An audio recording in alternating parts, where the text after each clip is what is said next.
Death Battle has covered a wide range of media in their over 10 years of history. Video games, movies, anime, comics, you name it. And they've never been shy about exploring different franchises within those mediums, or even entirely different mediums. However, there's one subgenre that they surprisingly neglected for so long, despite so much potential for matchups that lie there: the indie game subgenre. Now yes, they have done episodes featuring indie game characters, like Scrooge vs. Shovel Knight, and most recently Among Us vs. Fall Guys, which was amazing by the way, and they have toyed with the notion of doing more of these same matchups through DVX and Death Battle Cast, but beyond that, the indie game scene has been largely ignored by them, and that sucks since there are so many games with characters that deserve to be there. Heck, Morrow's latest series Indie Cross is proving that in spades, and none of it's fallen on deaf ears given the fan reception. So in the hopes that we can see more indie-focused episodes on Death Battle in the future, I'm going to showcase my 10 favorite episodes that focus on characters from indie games, even if most of them aren't very likely to happen. Now let's outline the rules of this video before we get started. Rule number 1, both combatants need to be from indie games specifically. For those who don't understand, indie games are games developed by smaller groups of developers consisting of a couple hundred, 10, or even just one person, and these teams operate as independent entities rather than being owned by any large corporations. So any characters that come from games that fall under that definition qualify for the list, and every matchup must contain 2 of these kinds of characters, which unfortunately means that matchups like Omori vs. Room, Quote vs. Reg, and Zagreus vs. Pit do not qualify for this list, because while one character in each of these matchups is from an indie game, the other is not, and thus I can't include them, even though I do have interest in all of them. Rule number 2, I can only pick one character per indie game / series. I want to include as many games as possible on this list for maximum representation, so I'm limiting myself to only one representative from each indie game featured here. For example, if I were to say feature an Undertale character on the list, that means every other member of the cast will be excluded regardless of viability. Same goes for any games that involve the whole series like Shovel Knight or FNAF. Rule number 3, I can only speak from my own perspective. Lists like these are very subjective, of course, and with such a massive number of indie games out there, I can't possibly account for all of them. I can only talk about the ones I know of and have experienced firsthand. So if there's any indie game matchups you like that I don't talk about here, I probably just don't know about it. Be sure to sound them off in the comments below if that happens. Also, I'll be ending each segment with a potential song title for each matchup that'll show up on screen in this fashion, just to have a little extra fun with it. With that said, let's show some love to the indie game scene and get 'em ranked!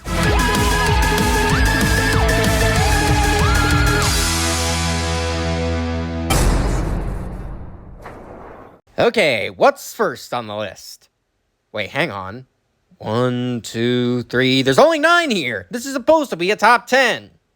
Okay, who took the number 10 entry? Why are you looking at me? Because this is exactly the kind of thing you do. Don't deny it. Over a top 10? Please, if I'm gonna go through that effort, I'd do it with your Stellar Blade video. Well, it's a shame you couldn't then. In any case, I need that entry for this list, and since you went out of your way to steal it, you're gonna present it. I didn't steal! You know what? Even though I didn't steal anything, I'm taking over the 10th entry as compensation for you accusing me. Alright, here's the script, the stage is yours. Also, if you really didn't steal it, why is it stuck on your back? What? Oh, well, that's a lame matchup. Let's throw it into the dungeon. Or should I say, the Gungeon, baby! Woo!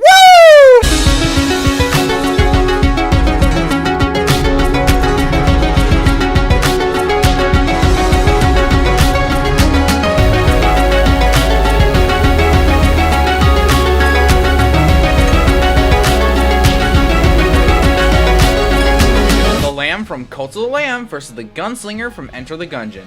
Not only 2 indie roguelike legends, but legends made both under Devolver Digital. The connections are a lot more similar than you would expect. Both of these characters made some sort of deal with a malevolent force, giving them power unmatched to most beings in their universes. While the Lamb becomes a god through means of defeating every other god to oppose them, the Gunslinger not only gains his status as the Lich, but also goes back to kill himself through a paradox. I haven't actually beaten Cult of the Lamb fully, as I beat it playing co-op with a friend of mine, but I did beat Enter the Gungeon and Exit the Gungeon on my own. I recommend playing both if you like roguelikes. Also, to get out of the way fast, the animation style is obviously going to be 2D, but I would die on the spot if Morrow animated it. Enough of that though, let's talk about their arsenals real quick. The Lamb mainly has a lot of weapons created from their crown. Is the selection very large? Not really, but he makes up for it in spells and abilities relating to the cult itself. It's been shown that the Lamb has the power to not only gain extra hit points via worship, but also come back from the dead via killing off a member of their cult. The Gunslinger, though? think of anything that could even represent a gun in any way, shape, or form. Go on. I don't know, a lowercase r. That's a gun he can wield. Wait, really? Nah, I'm just messing with ya. Oh, well then. When he picks it up, it's actually uppercase R. How does that make more sense? Well, not only does the Gungeon hold absurd weapons, it also holds the hidden potential behind them, and while usually these synergies lie behind having every single item on hand, thanks to the Gunslinger's Lich Eye bullets, simply touching a gun brings out its true potential. That was a rhetorical question, by the way. I'm aware, it still needed to be explained. But if I went into every gun and passive, like the Clown Mask and the Clone, we would be here for actual millennia. So, how would I want this fight to go? Well, I don't want this fight to take place in the Gungeon, because that puts the Lamb at a disadvantage due to the Calibur's curse cursing any non-gun weapon wielder, nor the forest the cult dwells in because of the cult being close enough for the Lamb to constantly cheat death. So I'd like to see them outside of the Gungeon walls, since it's mostly empty out there but gives for some great theming in spite of that. I could see the Lamb trying to approach the Gungeon to kill their past, but the Gunslinger starts to duel with them, so he can kill his past with the one chance he has. I imagine that there isn't that much banter between the two, more so silent forces opposing each other blow for blow until one finally falls. I think the Lamb potentially has more strength, but ultimately the Gunslinger's got this. His arsenal far exceeds anything the Lamb can really throw at him. Like, what is a hammer to a singularity? He has a black hole gun? He also has that. Yes. Wait, back up. So he has both? Yep. And what if he dies first? He has way more options to come back to life than the Lamb does. And while the Lamb could certainly put up a good fight, I think it'd be the Gunslinger that leaves his curse in the past. Smooth, Piff. Now, if you don't mind, I keep forgetting how fast he is. A real Looney Tune, that one.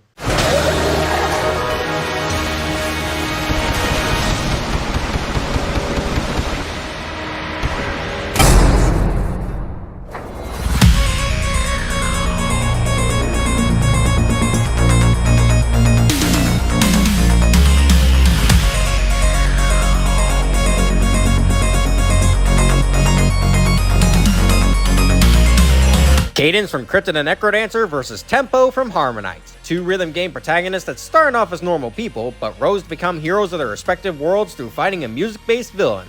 Both of their names are references to musical lingo, and both have crossed over with Nintendo IPs, those being Zelda and Pokemon, technically. I'm willing to admit most of you know about Cryptid and Necrodancer, and while I haven't played it nor Cadence of Hyrule, mainly due to the absurd difficulty it's infamous for, I did play its sequel Riptid and Necrodancer, which was a fun time, if very difficult at points. Though you might be wondering what the heck a Harmonite is, so let me tell you. It's an auto-runner rhythm game made by Game Freak for the 3DS, and it's genuinely one of my favorite rhythm games I've ever played.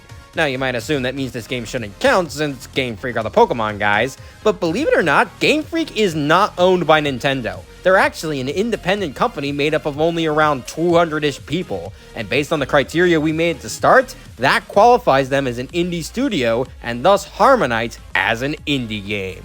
Now that that's out of the way, what do these two have at their disposal? Well, it's kind of a weapons versus feats situation. Cadence has a fair amount of stuff, like her shovel, bombs, and a few ranged options, and several others, whereas Tempo just has a staff and I guess the royal notes too. However, Cadence unfortunately lacks any real feats of strength or durability, while Tempo has that in spades. He's able to smack giant monsters into the stratosphere, survive falling down this giant waterfall with little to no injuries, and even hit Gargan's own attack back into him so hard that it not only sent him flying into a volcano, but also triggered an eruption powerful enough to send this massive meteorite all the way back into space. He's also a pretty good dancer. Regarding the setup, I'd imagine it started with Tempo in the crypt about to retrieve the golden loop, but Cadence arrives needing the loop for herself. And since she's more hot-headed, Cadence would probably pick a fight with Tempo, thinking he's with the Necrodancer or something, and Tempo would defend himself in kind. I'd imagine the animation style would work best in a hand-drawn style. While Harmonite is a 2.5D game, and Cryptid and Necrodancer started as a 2D pixel game, both have either hand-drawn cutscenes or have been fully adapted into hand-drawn style, so that style would probably suit both of them. Tempo doesn't really speak, so most of the banter would come from Cadence, but you can still have Tempo respond in kind with his expressions and body language. This part goes without saying, but the fight itself absolutely needs to be synced with the beat of the song. Anything less than that would do a major disservice to both games. As for who wins, it's an Arsenal versus feats situation like I said, and in most cases this would depend on which one can be interpreted as better. But in this case, it's not even remotely a contest. Even with all her weapons, Cadence is royally f***ed, to the point where I feel really bad for Necrodancer fans. Legit, this girl is borderline nothing useful in terms of feats, and it unfortunately means that every matchup you could make for her ends in her being utterly demolished. The absolute best feat she has is falling down into the crypt, and even then, the only reason she survived is due to the Necrodancer stealing her heart. Heck, Tempo literally took a similar fall at the start of his game, and he was mildly irritated by it. Maybe you could get potential scaling to Link since she appeared to be similar to his level in their crossover, but since this isn't a composite Link, you can't give her his higher showings of power. It seems to be a Link to the Past Link, but that's only based on how he and Zelda look in game. I'll give her this much, it would at least let her properly survive the fall she took given how many times he gets knocked down Moldorm's tower. Also, no, Rip to the Necrodancer doesn't help either. All it gives her is a guitar, which is functionally the same as her shovel, and Vibe Power, which does give her invincibility, but only for 10 seconds at most. And before anyone tries to claim universal scaling based on the Golden Loot's ability to open rifts to other dimensions, that kind of power is more limited than you might think. The Necrodancer says himself that the only way to access it is by breaking one of the loot strings, and it can only open portals in one direction. Even so, it's not like this power would be much help for Cadence if you gave her the golden loot. The most you get is potentially sending Tempo to another world, and that's assuming you didn't smack Cadence into pieces with one swing of his staff. Furthermore, his staff is able to protect him from music-based attacks, such as when Princess Ariana's singing was able to instantly paralyze Tempo's friends, but not him. So the golden loot's ability to transform people into zombies wouldn't be any help either. I hate to be the bearer of bad news because I know a lot of people really want to see Cadence on Death Battle, but whether it's Tempo, Shovel Knight, or even Chai for some reason, her untimely demise will unfortunately be Harmony's Cadence.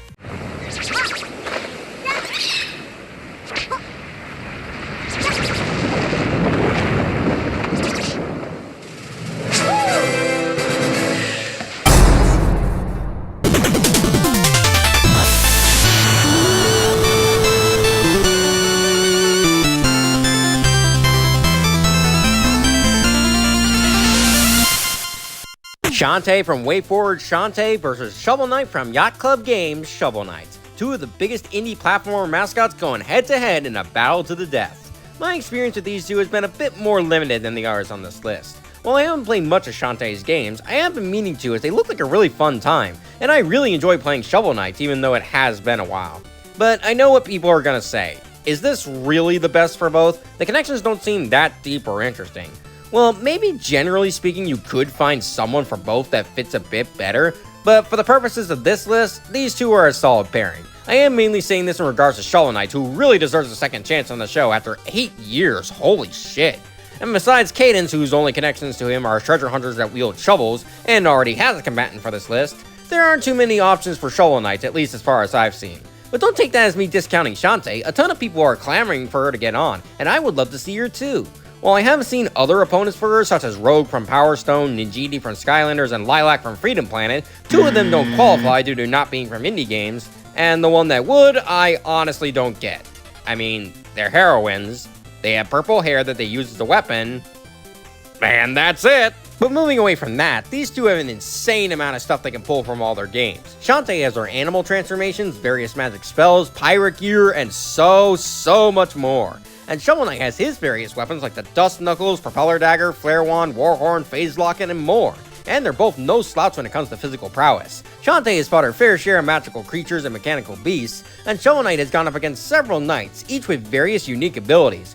But how exactly do you set up a fight between these two heroes? Well, the way most fights in Shovel Knight start is through Shovel unfortunately being forced to fight an aggressor, but considering how nice and friendly Shantae is, I don't think she would openly attack Shovel for no reason.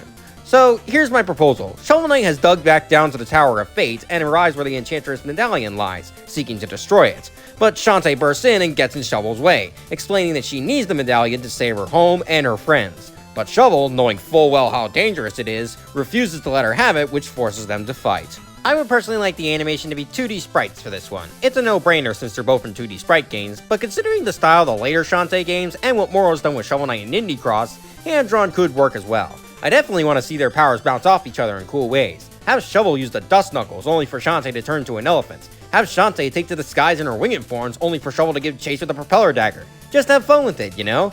With that said, who wins this fight? Well, Well, it's interesting. Shantae does seem to have the speed advantage as well as more versatility with all her powers, but Shovel has defeated people faster than him before and has enough weaponry besides a shovel that he could use. Strength-wise, both are pretty impressive as Shantae has defeated the Pirate Master who created massive town-level storms, and Shovel Knight can beat the Enchantress who's powerful enough to raise the Tower of Fate, a colossal structure the size of a mountain. But there are ways for you to get both of them much stronger.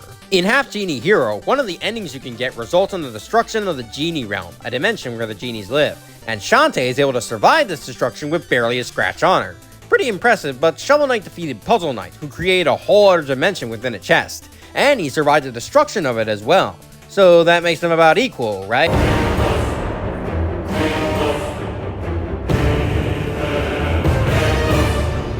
Oh yeah, Shovel Knight also had a fight with Kratos from God of War in the PS4 version of Shovel Knight, and this fight is canon to both series, meaning Shovel Knight is canonically as strong as post-God of War 3 Kratos, who lands in the multiversal tier thanks to his lore.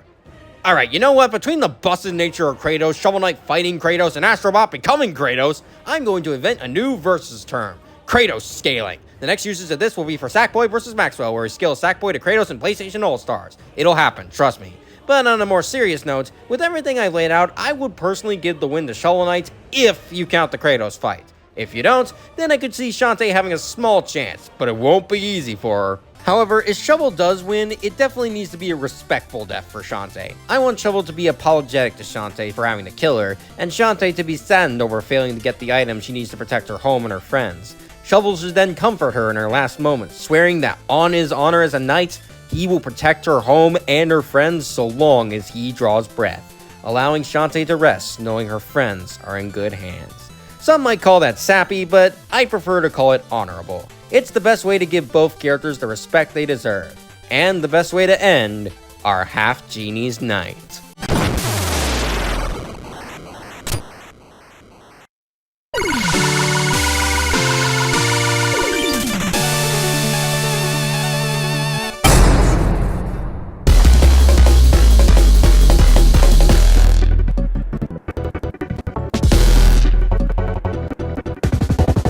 Krill from an Crab's Treasure versus Quill from Moss, two pint-sized warriors that started out as ordinary people, but through situations forced upon them, they rose past adversity and became heroes of their lands. It's also a classic land versus sea situation. If you don't know who these two are, they're recent additions to the indie scene, and they both got some good games behind them. Well, it took me a little bit before I actually finished on Crab's Treasure. Once I sat down and played through, it became one of my favorite indie games, and Krill himself is the best boy. The Moss games, however, were games I had no idea existed until Quill was featured in Astrobot, and once I played them, I found them to be charming VR titles that are a nice sit-down every once in a while. And of course, Quill herself is adorable. What's interesting about this is their journeys to become heroes start out in situations they can't control, namely Krill getting his shell repossessed and Quill being chosen by the reader, but the way they go about them is much different, with Krill mostly just looking out for himself before realizing his true passion, and Quill fully willing to follow in her uncle's footsteps and become a true hero. So what are these little tykes capable of? A lot more than you'd expect. Krill is his trusty fork, as well as a grappling hook that can pull enemies to him, and vice versa. He can wear dozens of different trash items as shells and use those shells in unique ways beyond just defense, and he can harness umami magic for various attacks, even through his shells. Oh, and for his neutral special, he wields a gun. Quill, meanwhile, has her trusty sword, lance, chakram, and hammer, and she has the assistance of the Reader, aka the player given an in-game role. Not only can the Reader make paths for Quill throughout the world, but they can use their power to enhance Quill's weapons to give her extra abilities, as well as freeze enemies in place and heal Quill at any time. Don't worry about the Reader though, despite their involvement, they can't fully prevent Quill from dying, so the win condition for Krill would still be to kill Quill. Moving on to the fight, Quill's world takes place in a storybook, and the story is told from that perspective, fitting with the player assuming the role of the Reader in Quill's world. So having the battle take place from that perspective would be the perfect backdrop, and including some narration like with Heracles vs Sun Wukong would be even better. The setup itself is that Quill would be on an adventure and arrive on the junk-littered beach, where she spots Krill looking for treasure. From a distance, he looks no different from the everyday crab-like enemies she fights, so she goes in for an attack. Krill is skillful enough to evade her onslaught and attempts to talk it out with Quill, but he quickly realizes that he needs to fight his way out of this one. 3D works best for the animation since they're 3D characters, but you might be able to do hand-drawn too, given the trailers for Another Crab's Treasure. The setting being a junk-littered beach not only provides Krill with various shells he can swap between mid-fight, but it also fixes the potential issue of Krill mostly fighting underwater while Quill can't even swim. In fact, that can be how the fight escalates as they trade weaponry and abilities. Krill would gradually force Quill out to sea where he has the advantage, and the reader can lift up the clumps of trash to use as platforms to keep Quill afloat. Better yet, if Krill ends up winning, the death could be him succeeding in submerging Quill in the ocean, separating her from the reader, and finishing her off. Speaking of which, the winner of this one is a bit tricky to figure out. If we just had the first Moss game, Krill would win this pretty easily, but with Moss Book 2 in the discussion, it's not so clear. Both have survived some pretty nasty falls, and both are experienced in their own right against tough opponents. Krill does seem to be faster by virtue of dodging bullets and even lasers, while Quill is on the slower side aside from her limited dash ability, and he has a wider arsenal of abilities and umami spells to overwhelm Quill, though her own arsenal would allow her to keep up for a while. The real nut to crack comes down to these two's greatest feats of power, and that's defeating wielders of the greatest artifacts of their worlds, First's Perfect Whirl and Tylan's 5 Glass. At face value, there's a pretty clear difference. The Perfect Whirl is said to possess the power of the entire ocean, and Firth was using all of the world's power in his fight with Krill, so much so that it was tearing the world apart. On a high end, this could place the whirl around planetary levels of power, which is no doubt impressive, but the 5 Glass are generally much more powerful. It's stated in the lore of Moss that the 5 Glass together could ravage their entire world, potentially even the reader's world beyond them, and that gets the 5 Glass into potential Universal Plus ranges of power. So Quill wins, right? Well, there's a bit of nuance to this. See, during their fight, Tylan didn't have all 5 Glass in his possession. He only had 4, with Quill having the 5th. And while he could eventually create a rift strong enough to begin tearing the world apart, the rift wasn't doing much destruction when it was active, unless you got thrown into it. Plus, it's important to note that through all her battles, Quill pretty much never wins against major threats on her own. She relies heavily on the reader exploiting the environment or a boss's weakness to give her the opening she needs to kill them, oftentimes only landing the killing blow after the fact. Heck, with Tylan in particular, his weakness was knocking himself out by flying into a bell, which isn't very impressive for an owl with potentially universal power. Krill, meanwhile, whether it's Krabs' size, Krabs 10 times his size, or a crab with the powers of a god, has always fought with his own strength. He doesn't need any help from outside forces like the reader. He has the strength, skill, and umami to kill whoever decides to attack him, no matter what kind of power they have. So based on that, while Quill's dubious higher ends are much higher, I'm more inclined to side with Krill on this one, since he's generally more consistent. Even if you tried to give Krill the Perfect Whirl and Quill the 5 Glass, I don't think this would change, since Krill only used the whirl once before it shattered, and Quill intentionally rejected the 5 Glass's power and destroyed them.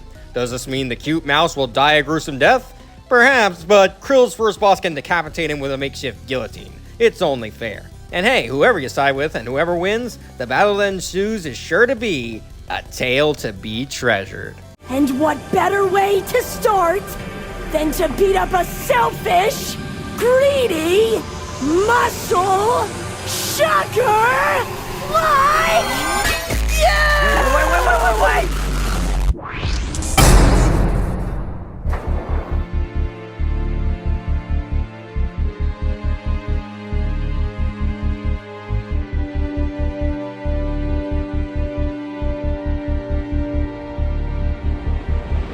Dust from Dust and Elysian Tale versus Kisake from Muramasa the Demon Blade, two amnesiac swordsmen that went on a journey of self-discovery that led them to becoming heroes of their clans, at the cost of their very lives. They also discovered that they were born of 2 souls fused into one, with Dust being made of the innocent boy Jin and the wrathful warrior Cassius, and Kisake being made of the noble swordsmaster Senju Oboroya and himself. And they hail from 2D Metroidvanias with beautiful hand-painted art styles. It's admittedly been a long time since I last played Dust and Elysian Tale, but I remember having a lot of fun with it from start to end. And Dust himself is an excellent character that's so nice to follow. While I haven't played Muramasa the Demon Blade, nor its PS Vita remaster Muramasa Rebirth, from looking at the playthroughs, it seems like a really fun game to play. Can't say the same for Kisake though. He's got a nice arc, I guess, but his character all throughout is basically a less vulgar, less charismatic version of Travis Touchdown. Maybe others will find that charming, but I don't. In any case, as you may have gathered from looking at the two, Dust and Kisake are masters of the blade, and they don't take that statement lightly. Both are not only unparalleled in their craft, but their skills are so great that you can practically fly through the air. Of course, it's not all they can do. Dust can create torrents of fire and lightning, and Kisuke has various abilities and effects that come from his multiple katanas. Granted, these katanas will break through too much pairing or overuse of their abilities, but they can repair themselves over time so long as they remain sheathed. Needless to say, they're formidable warriors, but how do we get them to fight each other? Well, to keep these two in character, instead of one going after the other for whatever reason, they should meet on the battlefield for their respective clans, the Mood Bloods for Dust and the Uzuki for Kisuke. In the midst of these two warring clans, Dust and Kisuke are leading the pack, and they inevitably clash in the center of it all, where whoever wins their duel will ensure their clan's victory. Of course, the animation has to be hand-drawn. There's no ifs, ands, or buts about it. Half the appeal of their games is their art styles. You can't have a fight with these two and not try to replicate that same feeling. Now, even though I'm not a fan of Kisuke, I don't want him to be mischaracterized or be made into a joke during this fight, and the same goes for Dust. What I want is for these two to have a level of respect for each other in both their capabilities as fighters and loyalty to their clans, and whoever wins, however flashy or brutal their finishing blow is, should pay respects to their fallen opponent for giving them a good fight. Kisuke might be more crass about it than Dust, but it's something both of them would do in this situation. Speaking of which, who wins this sword duel? I'm actually not too sure. The thing about these two is that they kind of fall into Cadence's camp of having several abilities yet almost no notable feats. Both have felled all manner of creatures from giants to demigods, but the actual power of these giants and demigods is unquantifiable both in-game and in the lore. Unless you can somehow link them to actual Japanese mythology for Kisuke, but I don't know how I feel about doing that. One of Kisuke's skills allows him to attack everywhere on screen in a couple seconds, and Dust is able to dodge electricity from Lady Tethys, but beyond speed, any other feats these two might have are vague at best. So how can we determine a victor? Well, I think the devil's in the very tiny details here. Kisuke is plenty skilled, but as I mentioned earlier, his blades can be broken if he parries or uses their special skills too much. While he can always swap to another one should one break, he needs to keep the broken swords sheathed in order for them to fully repair, and he's severely weakened should all of his available swords be broken. So if Dust applied enough consistent force, it's likely he could wear down Kisuke enough to where all his blades break, especially since Dust's blade Ara can't be broken, at least in game. What's more, during his final fight with General Gaius, Dust is able to smack Gaius hard enough to shatter stone walls and bridges, as well as survive the intense heat of the volcano's core, and that's something Kisuke doesn't seem to be able to do. So that coupled with Dust's seemingly superior reaction speed might be enough to give Dust the edge he needs. But at the end of the day, this is all an educated guess influenced slightly by bias. I could have missed something big for Kisuke that could give him the victory, I don't know. All I do know is, these warriors will give it their all to defend their people, and whoever loses will at least die with honor. For it's as Dust himself says, ashes to ashes, dust to dust.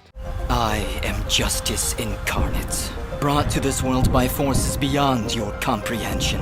A cleansing storm to sweep across the land and purge it of your foul presence. I am dust. And your campaign ends here now.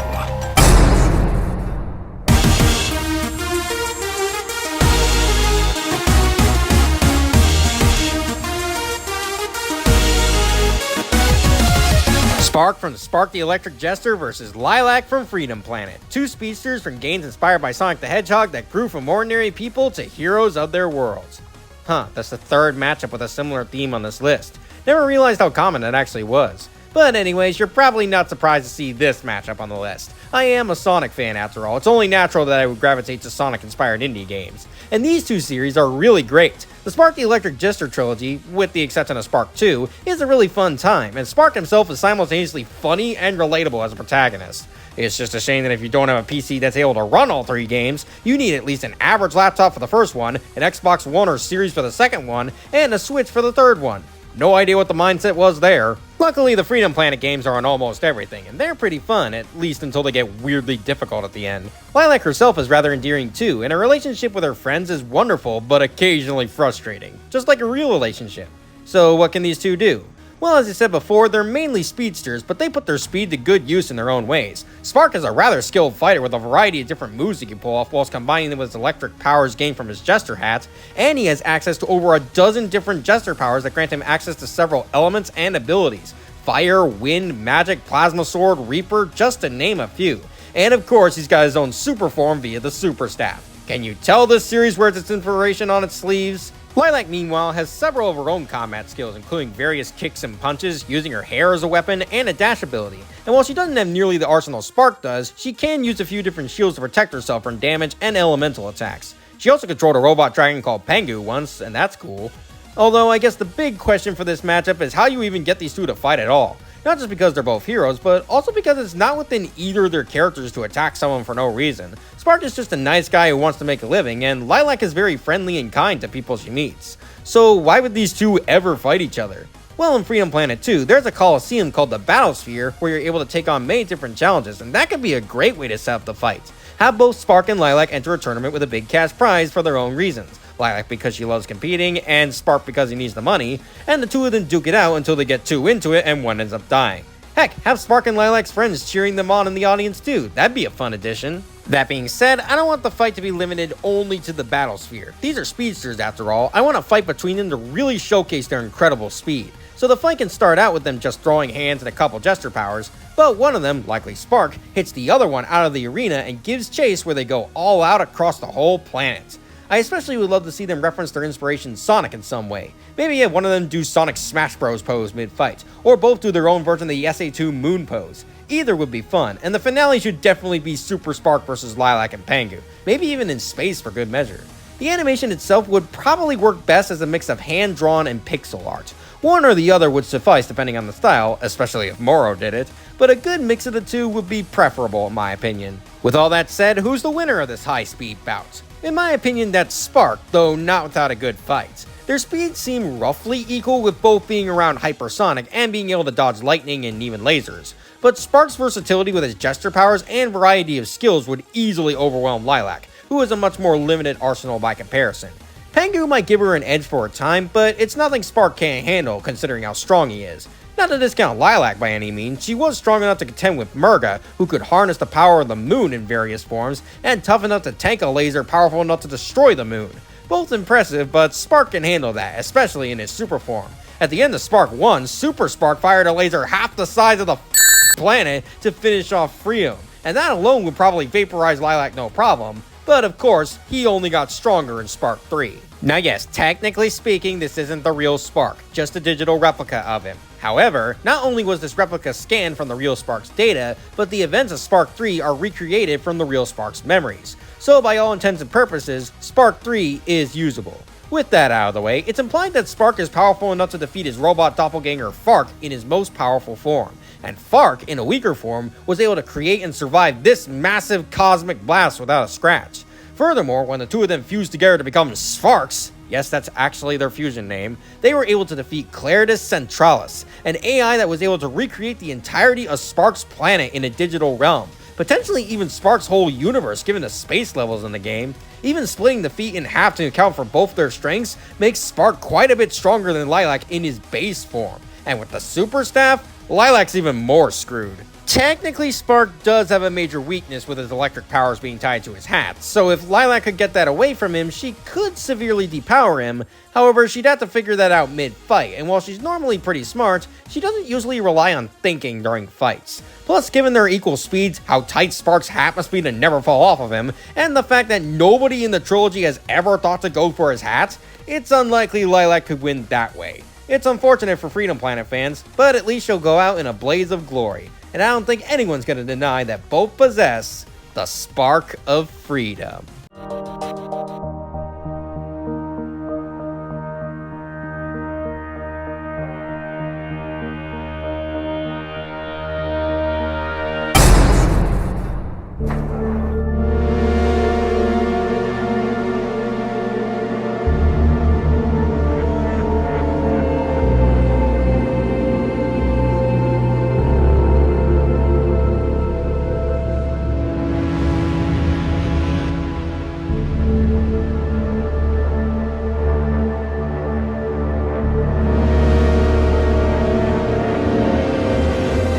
Ray from Solar Ass vs. Gaia from After Us, two protagonists of 3D adventure platformers that set out to save their world from apocalyptic destruction. And it's a classic sci-fi versus fantasy matchup, technically. This is another pair from fairly recent additions to the indie scene, and both are really good games that are worth playing. They can certainly be a bit trippy with how weird both of them get, but both are fun adventures with a surprising amount of heart to them. Rei herself has a rather compelling journey that's interesting to follow, and while Gaia doesn't have much character beyond basically being the daughter of God, she's still precious in just about every aspect. Now as fighters, their capabilities aren't anything spectacular, but they have enough to hold their own. Rei's got melee attacks, a spear she can slice and stab enemies with, and the ability to slower perception of time for longer and more precise throws. And Gaia wields the Heart of the Arc, which she can throw at enemies and call back, dash and fly into the air, and create bursts of light that harm nearby foes. In terms of feats, Rei has survived explosions, resisted acid, dodged lasers, and taken down massive titans through gradual weakening, and Gaia has survived the crushing depths of the ocean and the vacuum of space, flown fast enough to escape Earth's gravity, resisted acid rain, outran an underwater avalanche, dodged shotgun bullets, and taken on dozens of devourers at once. Might not be as impressive as characters we've seen before, but for these two, it's not necessary to be stupidly broken, just strong enough to handle what's ahead of them. Regarding the setup, that's pretty easy. Rei arrives on the arc where Gaia lives, with Cid warning her that she will not agree with her proposal, but Rei presses on and finds Gaia in the center. She reveals that her world has been ravaged and that she needs the Heart of the Arc to restore it, asking Gaia to either let her borrow it or for Gaia to come with her. Gaia, of course, needs it to restore her own world, as her mother is quick to remind her, and can't exactly trust it in the hands of a random stranger. So Rei, determined as ever to save her world, attempts to take it by force, which starts the fight. Both characters can work in hand-drawn or 2D sprites, but since their games are both 3D, I think with the right animator, a 3D fight would work the best. Now, seeing as their combat abilities are rather limited, a fight with these two should have a different approach. Both games are built on movement and flow, and the fight should capture that same feeling to keep things fresh as they trade blows. Have them constantly on the move through the arc, the locales of Gaia's ruined Earth, and even space for the climax. Really make it feel like a journey as they fight. I also want the characters to come to some sort of understanding midway through the battle. Gaia doesn't really talk, so most of the dialogue would come from Rei, and I think having both of them understand each other's resolve to save their worlds would be a nice bit of characterization from both. Now as for the winner, it's once again a bit complicated. You might think that Rei has the advantage through taking down colossal titans, but we don't actually know how powerful these titans are. They kinda just hang around until you kill them, and during the fight, what little showings of power they have aren't very impressive. Similarly, you may think that Rei navigating and surviving a black hole would trump anything Gaia has, but Cid makes it clear that the only way that was possible was through the void tech on Rei's suit, and that without it, she would have been crushed to death. So the feat's not natural to her and less impressive as a result. Even without those, Rei is no slouch. Any speed advantage Gaia might have through flight or run speed can be made up with Rei's time slip, and Rei is technically a better fighter than Gaia, at least from a visual standpoint. But Gaia survived a lot more than Rei and would be really difficult for her to put down. Not impossible, but it would take a lot more power than Rei can normally output. Still, there is a way to gauge the maximum amount of power these two hold, and that's ultimately what it comes down to. Rei's best feat, ironically, doesn't come from her, but from her other half Echo made when she first activated the Starseed. In her battle with Wretched Rei, a form we're not including since it was only gained when Rei destroyed the Starseed, she was able to not only rip giant slabs of metal out of Rei's body, but also kick this massive slab of metal out of Rei, and afterwards, Echo and Rei joined back together, which gave Rei the Absolution form, which doubles her attack power among other things. This could potentially place Rei's peak strength at around large building the town level, which isn't anything to scoff at, but Gaia, even at her weakest, is a lot more powerful. At the end of the game, after releasing life energy from 8 animal vessels, Gaia gives up her life and soul to fully restore the planet to the way it was. And assuming equal energy was distributed across Gaia and the 8 vessels, Gaia's soul at this point in time could hold anywhere from country to continental ranges of power, a dramatic step up from Rei's potential best. And remember, this is Gaia at her weakest. With every life energy she released, Gaia was gradually sapped of her own, and as a result was severely weakened by the time she gave up her soul. If we assume that each vessel took equal amounts of power relative to the amount she contributed during the planet's restoration, Gaia, at her peak, could be a potential planet-level character, which is surprising, but good for her, as that's the edge she needs to take the win. However, there's one thing I neglected to mention up until now, because I wanted to save it for the end. The most important part of this matchup is not the fights or animation, but instead the themes shared between these two stories, and by far the most important part to get right. In Solar Ash, it's revealed that Rei put herself in a time loop of constantly trying to save her planets, but failing every time. And only when she finally breaks the cycle, admits her wrongdoings, and reunites with Echo, does she find some measure of peace. In After Us, there's a clear theme of environmentalism as the areas Gaia travels through are emblematic of the damage we humans do to the environment. And there's a clear message being sent, but it doesn't shy away from the good aspects of humanity either. What good we've done for each other and the environment. And by the end, despite all they've done, Gaia chooses to give humans a second chance on the new Earth, in the belief that they can be better. That's the theme these two share. They acknowledge their past, they recognize where they failed, and they mourn what they lost. But they also didn't let it destroy them in the end. They never lost faith. They never lost hope. They kept moving forward despite the sins of the past, and they held on to the belief that everyone can be better if they just try. And if they succeed, perhaps new life can be born from the ashes of Earth.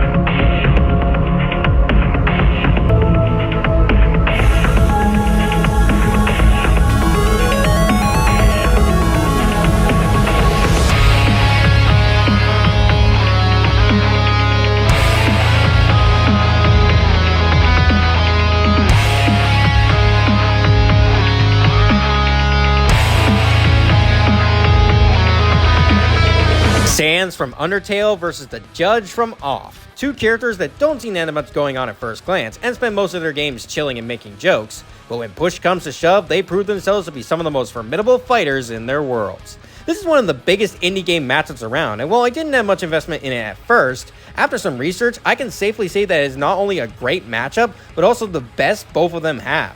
As many of you already know, Undertale is my favorite game of all time, and Sans is one of my favorite characters in fiction, if not my absolute favorite.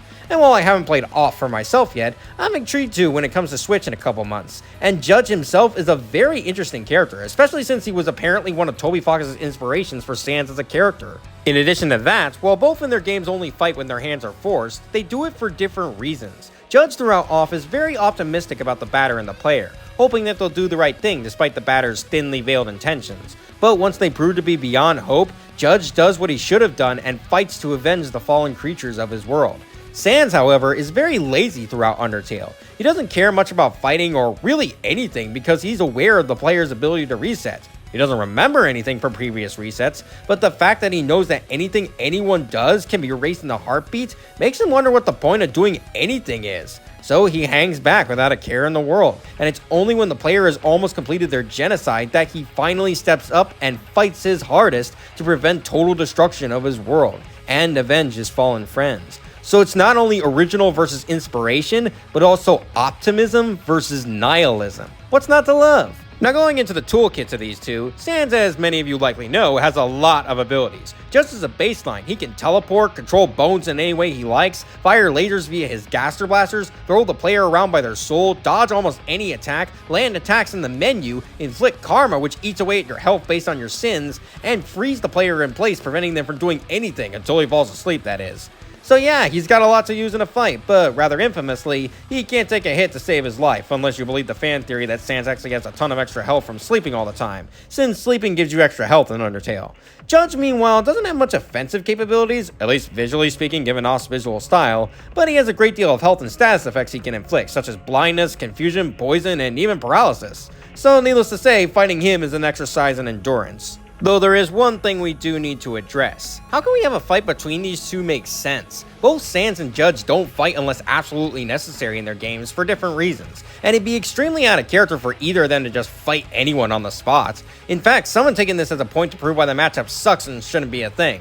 But I couldn't disagree more. Thanks to Larry Winwood's own animation of this matchup, we actually have a decent setup that fits with both characters. Sans is chilling in the Judgment Hall one day when instead of seeing Frisk as usual, he sees Judge who's here to see him, knowing what Sans really is. Sans would at first play it off as he usually does, but Judge isn't fooled by it and presses him about Frisk and the players' continued genocide on the underground, and asks why he allows it to happen until the last second. So Sans admits that, among other things, he made a promise to protect any humans that come through to someone special to him. And Judge, while understanding of Sans' mindset, decides that if Sans won't do anything about it, he will, which prompts Sans to stop Judge before he harms Frisk. Of course, the fight would be 2D sprites, and I'd especially love to see both Undertale and Off styles be replicated here. It'd work well since both are from games with black and white color schemes. A big part of this fight would have to be the banter between them. Sans is very jokey and nonchalant, and Judge is rather quizzical and introspective, so I would love to see Sans come up with several puns during the fight, to which Judge would respond with his own fun little answers. I do think that there shouldn't be any voice acting for the fight though. While both do have fan interpretations for their voices, there's no real voice acting in Undertale and Off, so simply going with text boxes would represent both games better than if you were to give either one full voice acting. But one thing I especially don't want to see is the angry personality the fandom used to give Sans. A lot of fan animations, especially during Undertale's release, portrayed Sans as this rather vicious, vengeful executioner, when in the actual game, he's never like that at any point. The closest he gets to that is calling Frisk a dirty brother killer should we kill Papyrus in a neutral run, and his famous burning in hell line in his boss fight. And that's like 2 justified instances versus an entire personality shift the fandom gives him. Even in his boss fight, he carries much more of a not mad, just disappointed mood than anything, so I definitely want Sans to remain his normal self during the fight, just a little more serious than usual. As for who wins, this is perhaps the most difficult matchup on this list to figure out. As I laid out in the Arsenal section, Sans and Judge are pretty much opposites. Sans relies on overwhelming offense while his defense is severely lacking, and Judge is a tank with some serious status effects while his offense leaves a bit to be desired. Feats for these two are a bit hard to come by without scaling to other characters, and that has led some to come up with some outrageous claims for both. In Sans' case, some have genuinely made the claim that Sans is low multiversal because they believe that he's beaten Omega Flowey once or twice, based on Flowey mentioning that Sans has caused him more than his fair share of resets in one of the endings. Never mind the vagueness of the line in question, just give him low multiversal, why don't ya? And in Judge's case, it doesn't get quite as absurd, thankfully, but there is a claim that Judge is potentially star level based on him being able to fight the Batter, who supposedly destroyed the sun. Yet the closest the Batter gets to doing that in Off is flicking off a switch at the end of the game. He doesn't shatter the sun in any way like you'd expect, he just turns the lights off, which almost anyone can do. But luckily, this is a fight where normal physical stats almost don't matter. All Judge really needs is a single opening to kill Sans, so the real question is whether or not he can outlast Sans' offense long enough to tire him out and land that hit. So, can he?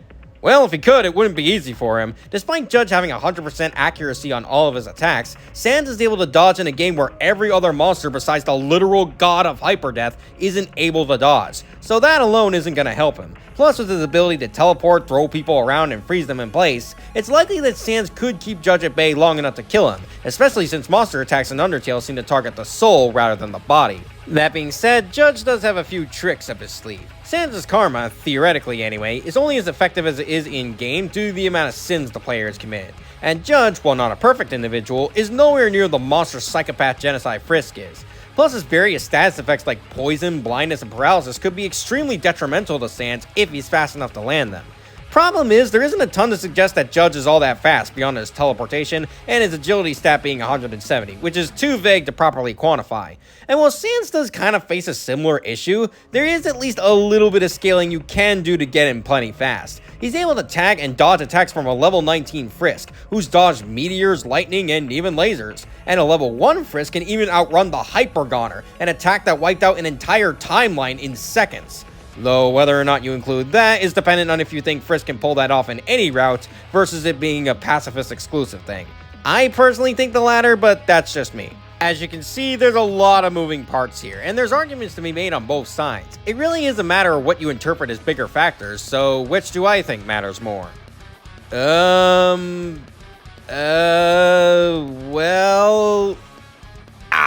it, I'm going with Sans. I could never vote against my boy, even when so many others do, apparently. Don't worry, Sans, you got me on your side till the end of days, and if you try your hardest, it'll be you who brings down the final judgment. On days like these, kids like you should be burning in hell.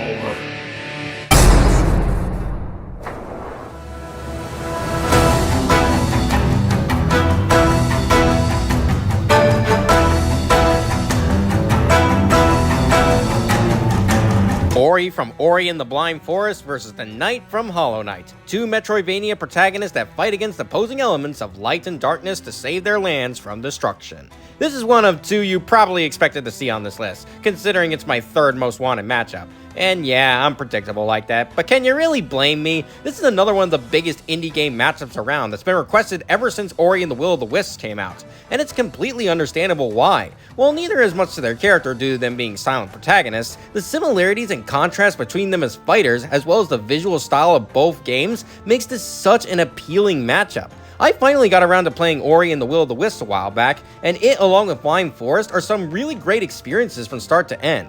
Still haven't finished Hollow Knight, but I will eventually since Silk Song's never coming out. Enough of that though, what can these two do? Starting with Ori, they have a sword, hammer, bow and arrows, a spear, a grappling hook, and so much more. They also have several badges they can equip, and their owl companion Ku, though she doesn't do a whole lot. With this, they're skilled enough to take on creatures several times their size, and fast enough to outrun several avalanches. In fact, it's kind of their thing in Blind Forest. As for the Knight, they mainly stick with their blade, nail for combat, but they also have various soul powers they can pull off, mainly in a projectile sense, but also for healing and movement purposes. They also have badges of their own, and the Grimchild as assistants. They're skilled enough to take on all manner of warriors and monsters alike, even taking on the Goddess of Light by the end, and they're fast enough to dodge lasers and beams of light.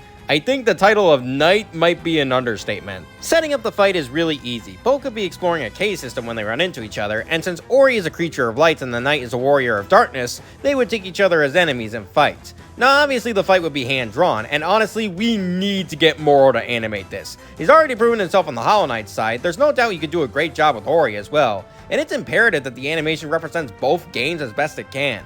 I'd also like to see a natural progression in the locations as they fight. Have them start out in the caverns dishing out their normal attacks, only for a natural disaster to start, forcing each of them to scale the cavern walls in their own ways, perhaps while continuing to fight each other. And when they reach the surface, they give each other a chance to heal and call forth their companions before going all out. Better yet, have both companions be taken out right as the ground beneath them crumbles from the disaster, and have Ori and the Knight fight while falling through the air. Doesn't that sound cool? In regards to the winner, it's pretty clear cut. Ori might have more versatility given their extra weapons, and both are tough enough to tank some pretty big falls. However, the Knight has all the advantages they need to win. Ori can take on some powerful creatures in their own right, but the Knight is more experienced fighting a variety of different warriors and creatures. Ori's movement speed seems generally faster, but the Knight's reaction speed is much faster given the lasers and beams of light they can dodge. Most importantly, the Knight can defeat the Radiance, a being far more powerful than anything Ori's ever faced. And before anyone says, "Oh, goddess is just her title, she's not actually a goddess or anything," she transformed into the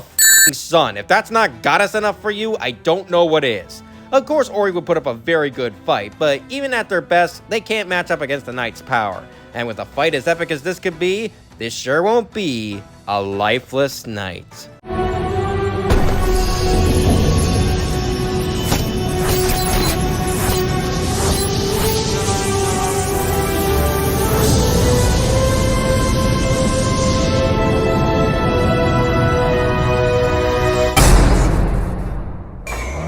That's right, folks. For the first time on a Tony Sonic Top 10, I have some honorable mentions to share, because even beyond this Top 10, there are more indie games matchups that deserve recognition. And while they may not be my favorites right now, I still want to give them the spotlight here today. Peppino vs. Anton, Pizza Tower vs. Anton Blast. Who doesn't love the idea of two cartoonishly crazy men punching each other in the face? Also, their scaling is apparently bonkers. The Drifter vs. the Beheaded, Hyperlight Drifter vs. Dead Cells. Yes, this one only exists because of Indie Cross, and can you blame me? Indie Cross is peak. V1 vs. Neon White, Ultra Kill vs. Neon White. Haven't played either, but two Slayers of Demons in Hell and Heaven respectively just sounds fun.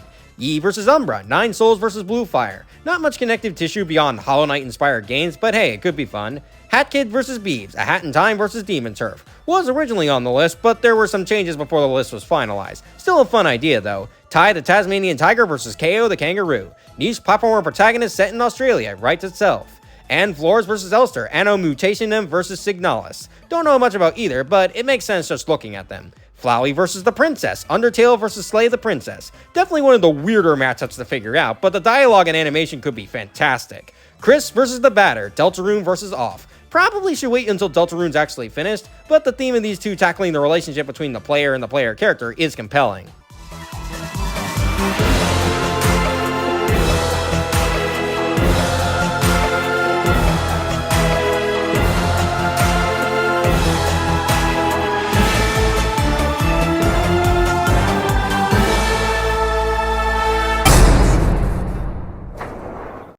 my favorite indie game matchup, to the surprise of absolutely no one, is Huggy Wuggy versus Jumbo Josh.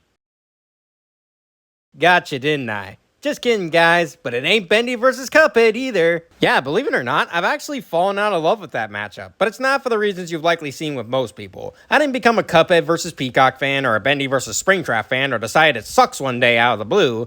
No, there are actually two big reasons why I've grown less fond of this matchup. The first one is I've become a lot more fond of the matchup you're about to see, and the second is the debate surrounding Bendy versus Cuphead is extremely irritating. Lots of times whenever you try to debate someone on it, it quickly devolves into a mindless screaming contest of repeating the same shit ad nauseum, especially if you think Bendy wins like I do. And while I've stuck with a couple matchups with debates like that before, this one became so frustrating that my investment in it greatly diminished. Don't get me wrong, I do still like it and would be excited if it happened, but it's no longer one of my most wanted matchups, so you could consider it the 10th honorable mention of the video.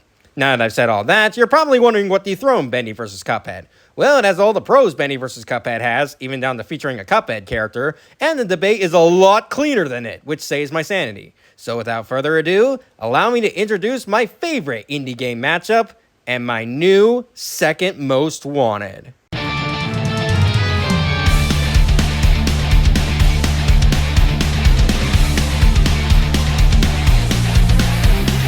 The Devil from Cuphead versus the Snatcher from A Hat in Time. Two supernatural entities that steal souls via contracts and weirdly act more like sleazy salesmen than malicious monsters. Though that doesn't stop them from being genuinely frightening on occasion. This matchup honestly speaks for itself, but I'm gonna talk about it anyway. Cuphead is a game everyone knows and loves, and while the devil in the game isn't much to write home about, the show made him into the rubber hose version of Hades from Hercules. I'm serious, take everything you love about Hades in that movie and inject it into the devil. He's great. A Hat in Time, meanwhile, is a game I've spoken about on the channel before, and some of you know how much I love that platformer, with one of the biggest reasons being the Snatcher. Dude is simultaneously one of the funniest yet most menacing characters I've ever seen in a game, and he single-handedly elevates the experience from being good to fantastic. So seeing both of these guys on the show would be incredible. Even beyond the connections I laid out, there's actually a deeper theme to be had here that's kind of reminiscent of Shigaraki vs. Mahito, if any of you saw that episode. Both are absolute scumbags and love what they do, but while the devil is, you know, the devil, the Snatcher actually has a tragic backstory. He was a prince engaged to a princess whom he loved dearly and wanted to buy her flowers, but the princess saw him and misread it as him cheating on her. And instead of letting him explain himself, she locked him in the basement forever, where he died and became the Snatcher we all know and love. Might not fully justify him stealing souls and killing anyone who enters his forest, but hey, at least he's got a reason for it. But moving on to their arsenals, there's a lot both of them can do. The devil in the game can create various things like fire, axes, bombs, and fiery chips, transform into various animals, and grow to an enormous size. And in the show, he's got all that plus flight, teleportation, soul stealing, inherent pyrokinesis, transforming objects into his own devices, and aging people to dust. He's also got several imps and King Dice with his own host of minions. Snatcher, meanwhile, can create fire, throw blue potions, teleport, split himself into multiple clones of Hat Kid, create illusions, create bombs, kill people instantly, shrink and grow in size, and warp reality any way he likes. He can also summon his minions to fight for him, and he's recreated every boss in the game but stronger. So yeah, both of them are beasts when it comes to their powers, and as we'll get into, their feats are no joke either. But before that, what would I like to see in the fight? Well, the setup is super easy. The devil shows up in Subcon Forest one day and steps into one of Snatcher's traps, which summons him like in the game. The devil is unimpressed with Snatcher's theatrics and announces that he's here to collect the soul Snatcher stolen over the years, and Snatcher himself. Not just because Snatcher's a spirit that's yet to move on, but also because his soul-stealing antics have put a dent in the devil's business. A dent that he won't stand for. So Snatcher, not intimidated at all by the devil, decides that he's gonna find out if the stealer of souls has a soul to call his own. And the fight begins. Once again, this fight deserves to be hand-drawn. In one part, obviously, because Cuphead is Cuphead, but even though A Hat in Time is a 3D game, Snatcher is a character that would work wonderfully in a 2D style. And yet again, Morrow should be the one animating it if possible. We all know he's got Cuphead himself down to a T, and he's animated the devil a few times too. Snatcher should be a piece of cake for him. I'd imagine the fight would start out with them throwing out their basic attacks at each other until they both get frustrated with each other's antics and summon their minions for help. They then dish out their wider powers while their armies go at it in the background, but eventually they get so pissed off at each other that they grow to kaiju size and fight high above the forest trees. But of course, the thing that would really make this fight is the banter. These two are dripping with humor, quips, and straight up malice. The interactions these two would have in the intro alone would be amazing, and I can just imagine both getting angrier and angrier as the fight goes on, only for the winner to revert back to their confident, slimy self, while the loser is riddled with fear as they're about to die. Speaking of which, who wins this supernatural slugfest? Well, funnily enough, this matchup was actually featured on the Raptor and Hawk of Krypton's channels in 2 different polls, and most people who voted went with the Devil as the winner. And I just want to say, in case there's anyone that voted for him here watching this video, you do not know the Snatcher. Not to discount the Devil or anything, he's a powerhouse in his own right. He's transformed an entire city in a matter of moments, and he should downscale from Cuphead, who's fast enough to dodge lightning, strong enough to pull the moon a little bit, and even beat Mortimer Freeze, who in the comics created a storm so cold that it froze the sun. Somehow. But believe me when I tell you that literally none of this is even close to how utterly busted the Snatcher is. To give you a basic idea, I'm confident in saying that in a list of broken indie game characters, Snatcher would be in the top 5. I could stop there, but f it, let's humiliate the Devil even more. Speed-wise, Snatcher can tag Hat Kid in the fight, who's quick enough to dodge laser beams and pilot her spaceship as it flies throughout the cosmos. And durability-wise, he literally cannot take any damage you throw at him unless he's turned blue. And no, this isn't a gameplay mechanic, this is him saying no to the game's mechanics. Literally. You're probably waiting for me to turn blue, aren't you? Sorry, kiddo. Blue doesn't suit me. And I guess that makes me invincible, huh? That's too bad. Lastly, Snatcher's power is unironically off the charts. In the Death Wish DLC, he created the Shadowed Timepieces, which share the same attributes and powers of regular timepieces. A single timepiece can create rifts in time and space, and even enter higher planes of existence. And most importantly, when Mustache Girl got her hands on all of them, she could transform all of time, space, and reality into the Hyperzone. And not only does Snatcher have access to items of equal power, but as I mentioned earlier, he created a stronger version of every single boss in the game, including Mustache Girl with all the timepieces. And he can even buff himself with this exact same power, on top of giving himself access to other bosses' abilities. Or, if he wanted to, he could just steal and eat the Devil's soul, or just kill him instantly via instant death or decapitation. What is this character? This guy's more of a cartoon than the actual cartoon. Now granted, Snatcher can be made vulnerable by throwing one of his potions back at him, which turns him blue. And if the Devil can figure that out, there might be a chance he could beat him. But considering the enormous power gap, and the fact that the Devil's intelligence tends to fluctuate depending on the situation, I wouldn't call that a reliable win con. Plus besides that, Snatcher doesn't have many notable weaknesses the Devil can take advantage of. But the Devil does. You know all those cool powers I mentioned for the Devil? Yeah, 90% of them are tied directly to his pitchfork, and if he ever loses it, he subsequently loses all but his animal transformations and his pyrokinesis, which Snatcher's more than smart enough to figure out mid-fight. So yeah, no amount of Toon Force is going to save the Devil from this contract, and when he signed that dotted line, he should have thought it through, because as we all know, the Devil's in the details. And that's the list of my favorite indie game matchups. What'd y'all think? Did you like my picks? Did you hate my picks and can't wait to roast me about them? Or do you have some of your own that you really like? Be sure to comment below your thoughts. Just try to be civil about it. Fighting about matchups gets us nowhere, as I've learned many times. And hey, if you did like the video, be sure to like, subscribe, and share it around to your friends. The next video on the channel, as decided by you guys, will be the first of the summer ERAs, that being Psychonauts 1, an older 3D platformer that's not exactly obscure, but more of a cult classic than anything. I've actually played this one in the past, and while I enjoyed it at the time, there are many rough things about it. What those rough spots are will be revealed in said video, and hopefully it doesn't take me an entire summer just to make this one ERA. Really don't want to keep you guys waiting again. See you next time, everybody!